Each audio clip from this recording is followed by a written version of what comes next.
I'm in the foyer of the Civic Centre looking at some photographs of the Burnside Library.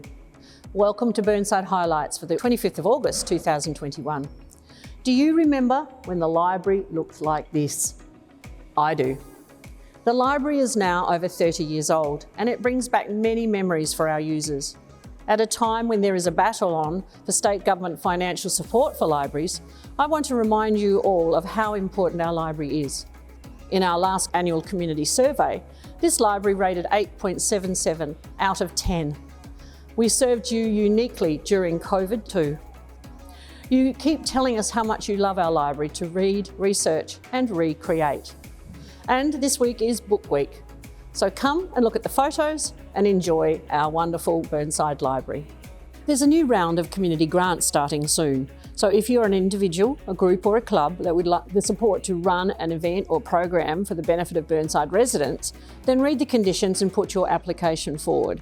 Grants are available up to $2,000 per organisation. It is not too late for you to nominate for Burnside Small Business Awards. They have been extended until September the 10th. So look at the categories and nominate now. Have you watched our series of videos on achieving carbon neutral by 2030? The ones about Burnside at work? And our weekly videos on historic businesses in Burnside, especially in McGill and Kensington Park, that are currently running through this month. So far in the series, we have visited Penfold's Winery, Heine's Nursery, and the McGill Grain Store. What will be up for this week?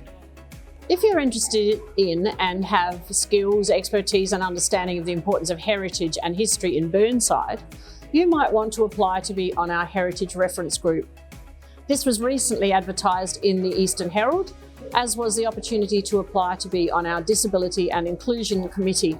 We need you to help us and our community. There's a small toilet facility proposed for daytime use here at Brock Reserve. It's potentially in this place just here to my right.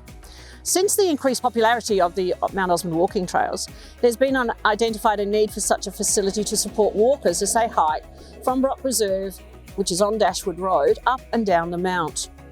So if you're a regular walker here, please give us feedback. The consultation period ends this weekend. In September last year, counters detected 7,000 people using this path up to Mount Osmond following the Pioneer Women's Memorial Walk.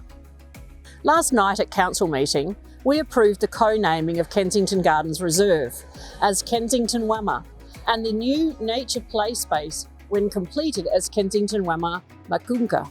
These names have been supplied by the Kaurna leaders as appropriate to their history and culture. I apologise if I haven't pronounced them correctly. They were very new last night. Book yourself in for a COVID vaccination too. We really need to get our state's numbers up if we want to be able to remove state border controls and get back to some sort of normality by Christmas. So I encourage you and your family to get vaccinated. Finally, beware of the ducks and ducklings crossing roads and magpies swooping. It is that time of the year. It is also lovely to see so many beautiful wildflowers out, and particularly the wattles in bloom around Burnside. That's all for this week. Until I see you again in 2 weeks' time.